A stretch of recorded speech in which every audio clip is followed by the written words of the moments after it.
Selamat pagi dan salam sejahtera bagi kita semua. Bapak, Ibu, saudara-saudari, dan anak-anak yang terkasih, kita akan merenungkan kebenaran firman Tuhan. Tetapi sebelumnya, mari kita berdoa. Ya Allah, Bapa Tuhan, kami datang menghadap kehadirat-Mu. Mengawali kehidupan kami di pagi hari ini, kami hendak mendasarkannya pada kebenaran firman Tuhan yang hendak kami baca, dengar, dan renungkan ini. Kuasailah hati dan pikiran kami, ya Bapa, sehingga kami boleh mengerti, merenungkan, bahkan melakukan kebenaran itu. Bersabdalah, ya Bapa, karena kami umat-Mu telah siap untuk mendengarkannya. Di dalam nama anak-Mu Tuhan kami Yesus Kristus, firman yang hidup, kami berdoa. Amin. Saudara-saudari yang terkasih, pembacaan Alkitab pada saat ini dibacakan dari kitab Bilangan pasal 14 ayatnya yang pertama hingga ayatnya yang ke-10 yang mengatakan, lalu segenap umat itu mengeluarkan suara nyaring dan bangsa itu menangis pada malam itu. Bersungut-sungutlah semua orang Israel kepada Musa dan Harun, dan segenap umat itu berkata kepada mereka, sekiranya kami mati di tanah Mesir atau di padang gurun ini, mengapakah Tuhan membawa kami ke negeri ini, supaya kami tewas oleh pedang, dan istri serta anak-anak kami menjadi tawanan? Bukankah lebih baik kami pulang ke Mesir? Dan mereka berkata seorang kepada yang lain, baiklah kita mengangkat seorang pemimpin, lalu pulang ke Mesir. Lalu sujudlah Musa dan Harun di depan mata seluruh jemaah Israel yang berkumpul di situ. Tetapi Yosua bin Nun dan Kaleb bin Yefune, yang termasuk orang-orang yang telah mengintai negeri itu, mengoyakkan pakaiannya dan berkata kepada segenap umat Israel, negeri yang kami lalui untuk diintai itu adalah luar biasa baiknya. Jika Tuhan berkenan kepada kita, maka Ia akan membawa kita masuk ke negeri itu dan akan memberikannya kepada kita, suatu negeri yang berlimpah-limpah susu dan madunya. Hanya janganlah memberontak kepada Tuhan dan janganlah takut kepada bangsa negeri itu, sebab mereka akan kita telan habis. Yang melindungi mereka sudah meninggalkan mereka, sedang Tuhan menyertai kita. Janganlah takut kepada mereka. Lalu segenap umat itu mengancam hendak melontari kedua orang itu dengan batu, tetapi tampaklah kemuliaan Tuhan di kemah pertemuan kepada semua orang Israel. Demikianlah pembacaan Alkitab. Berbahagialah setiap orang yang mendengar dan melakukan firman Tuhan. Terpujilah Kristus. Haleluya.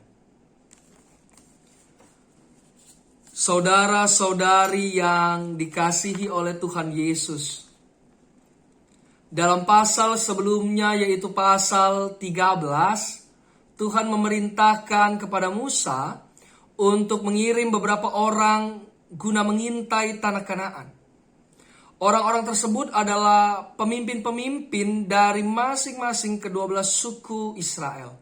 Setelah 40 hari mengintai, pulanglah mereka kembali untuk menyampaikan data dan informasi yang telah mereka kumpulkan selama masa pengintaian itu. Pada dasarnya, Bapak Ibu, mereka sepakat bahwa negeri yang hendak mereka masuki itu adalah negeri yang berlimpah dengan susu dan madu. Namun ternyata mereka juga risau karena wilayah itu dilindungi oleh benteng-benteng. Ditambah lagi mengingat postur tubuh orang-orang yang ada di Kanaan dikatakan tegap-tegap, hal ini membuat mereka sedikit ciut. Mendengar kabar ini, orang Israel menjadi galau dan menjadi tawar hati.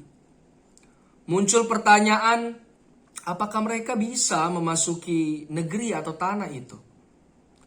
Kegelisahan dan ketakutan membuat mereka memberontak, membuat mereka mengeluh, membuat mereka bersungut-sungut, membuat mereka mengadu kepada Musa maupun kepada Tuhan.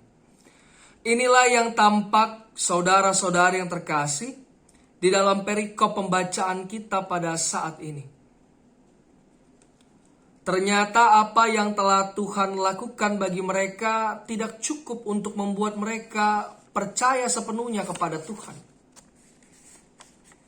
Dari 12 orang pengintai yang diutus, hanya 2 orang di antaranya, yaitu Yosua dan Kaleb, yang berusaha untuk meyakinkan umat Israel bahwa mereka dapat memiliki negeri itu jika mereka mau percaya kepada Tuhan. Nah, saudara-saudari yang Tuhan Yesus kasihi, ketika ke-10 pengintai lainnya dan umat Israel merasa pesimis, ketika mereka mendengar dan melihat akan kenyataan yang mereka hadapi di depan mereka, tampaknya hanya Yosua dan Kaleb saja yang berani tampil beda. Di saat para pengintai lainnya ragu apakah mereka dapat memasuki negeri itu, Yosua dan Kaleb yakin bahwa bersama Tuhan tidak ada yang tak mungkin. Biasanya orang-orang takut untuk tampil beda.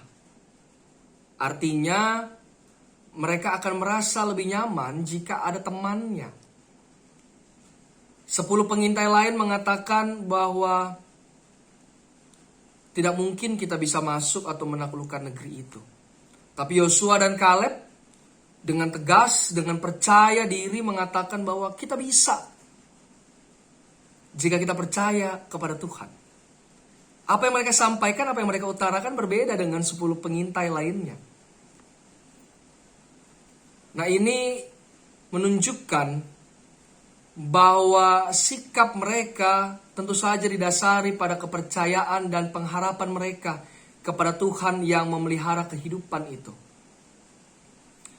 Orang lain melihat dengan kacamata akal manusia, namun Yosua dan Kaleb melihat dengan kacamata iman mereka. Alhasil nantinya, iman mereka lah yang membantu mereka untuk menatap masa depan secara positif. Iman mereka membuat mereka menerima anugerah Allah ketika mereka memasuki tanah itu. Saudara-saudari yang dikasihi oleh Tuhan Yesus, biasanya di dalam kehidupan yang penuh dengan tantangan, dengan godaan, dengan pergumulan, kita seringkali pesimis, kita seringkali ragu dengan pilihan kita, dengan jalan yang kita pilih, dengan kehidupan kita. Kita tahu bahwa yang kita lakukan ini benar, tapi karena kita lihat tidak ada teman, dan lebih banyak orang yang melakukan kesalahan, lantas kita melakukannya. Kita tahu jalan yang kita lakukan misalnya salah, tetapi karena ada orang lain, ada teman, kita tidak merasa bahwa itu salah. Dan inilah manusia. Kita lupa bahwa kita berjalan bersama dengan Tuhan dalam naungan kasih-Nya. Kita seringkali mengeluh mengenai kehidupan yang sulit. Entah itu permasalahan ekonomi, entah itu hubungan rumah tangga, entah itu pekerjaan, pelayanan, sekolah, apapun itu. Kita lupa bahwa Tuhan selalu ada bersama dengan kita. Di tengah-tengah tantangan itu, kita mudah terseret oleh arus yang ada. Kita mudah terombang-ambing. Sudah tahu salah, tapi karena ada teman, sudah tidak apa-apa. Tahu benar, tapi karena gak ada teman, akhirnya goyang. ikut dengan arus itu. Maka Bapak Ibu, saudara-saudari yang terkasih, kita hendak belajar dari Yosua dan Kaleb untuk melihat dengan kacamata iman kita, percaya bahwa Tuhan selalu ada bagi kita yang senantiasa mempercayakan kehidupan kepada Tuhan. Belajar dari Yosua dan Kaleb bahwa sesekali kita perlu tampil beda. Tampil beda dengan didasari pada kebenaran Tuhan. Tampil beda bukan karena mau-mau saya, bukan karena keinginan saya, tapi karena itulah yang Tuhan inginkan. Karena itulah yang Tuhan kehendaki. Tidak peduli, tidak ada teman saya sama di jalan itu. Selama saya tahu itu benar dan berkenan di hadapan Tuhan, saya mau berpegang teguh pada jalan itu. Itulah yang hendak kita refleksikan. Agar kita tidak mudah tersapu oleh arus dunia dengan segala macam tantangan, pergumulan, godaan, cobaan yang ada. Maka marilah, milikilah pikiran dan tindakan positif di dalam melihat dunia ini dan di dalam menatap masa depan. Ada sebuah kutipan bijak dari seorang penulis dan motivator asal India bernama Shiv Khera. Ia mengatakan bahwa sebuah pikiran positif yang diiringi dengan tindakan yang positif akan menghasilkan sebuah kesuksesan. Setiap orang yang hidup dengan pikiran yang positif dan diiringi dengan tindakan yang positif akan menghantarkan ia pada kesuksesan hidup yang hendak dicapainya. Sebagai orang yang beriman, iman yang dihidupi dengan pikiran dan tindakan yang positif akan memampukan kita untuk menikmati anugerah kehidupan yang Tuhan berikan ini. Mari menjadi orang-orang yang berani tampil beda. Tampil beda dengan tetap berpegang pada kebenaran-kebenaran firman Tuhan dan yang Tuhan kehendaki. Melihat kehidupan dengan kacamata iman. Melihat bahwa Tuhan selalu ada. Tetap berpegang teguh pada iman itu. Dan menghidupi iman itu dengan pikiran dan tindakan yang positif. Tuhan memberkati. Tuhan pula yang memampukan setiap kita untuk melakukan kebenaran firman-Nya. Amin. Bapak, Ibu, saudara-saudari, anak-anak yang terkasih, mari berdoa. Tuhan, kami bersyukur karena Engkau senantiasa bersama-sama dengan kami. Di dalam menapaki kehidupan ini, Engkau selalu hadir. Dengan setiap suka duka yang ada di dalamnya, Engkau selalu memampukan kami untuk melaluinya. Biarlah ya Bapa, kami belajar dari Yosua dan Kaleb yang melihat kehidupan dan menatap masa depan dengan berpegang pada iman yang teguh pada Kristus, Sang Empunya kehidupan itu. Melihat segala sesuatu melalui kacamata iman kami, dan menghidupi iman itu dengan pikiran dan tindakan yang positif. Sehingga kami tidak mudah tersapu oleh arus dunia, kami tidak mudah terombang-ambing, bahkan kami juga tidak mudah putus asa ketika diperhadapkan dengan pergumulan, tantangan maupun cobaan.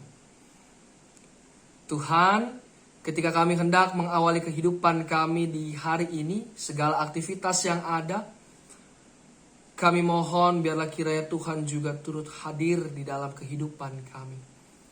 Menuntun dan memampukan kami untuk menjadi orang-orang yang berani tampil beda. Orang-orang yang berpegang pada kebenaran itu. Orang-orang yang sekalipun ragu dan khawatir, tetapi memiliki pengharapan bahwa Allah bersama-sama dengan kami. Biarlah kiranya ya Bapa, apapun yang terjadi dalam kehidupan kami secara khusus sepanjang hari ini, kuasa Tuhan dinyatakan atasnya dan nama Tuhan dipuji. Dengarkanlah doa kami ya Bapa. Biarlah kehendak-Mu yang jadi atasnya, sehingga apapun yang terjadi dalam kehidupan kami, damai sejahtera Tuhan melingkupi kehidupan kami semua. Berkatilah kami ya Bapa, dengan berkat kesehatan, dengan berkat materi, dengan berkat damai sejahtera dan kebahagiaan, bahkan dengan hikmat Tuhan, sehingga kehidupan ini boleh kami nikmati sebagai anugerah yang terindah bagi kami. Ini doa kami di dalam nama anak-Mu Tuhan kami Yesus Kristus, Sang sumber kehidupan ini kami berdoa. Amin. Bapak Ibu, demikian renungan mengenai kehidupan seorang yang berani tampil beda, dengan tetap berpegang pada kebenaran firman Tuhan, dan selamat menghidupi iman itu di dalam kehidupan Bapak Ibu dan saya. Dan biarlah kiranya renungan ini boleh menyegarkan dan menguatkan kita di dalam menjalani dan menatap masa depan. Selamat beraktivitas, salam sehat, Tuhan Yesus memberkati kita.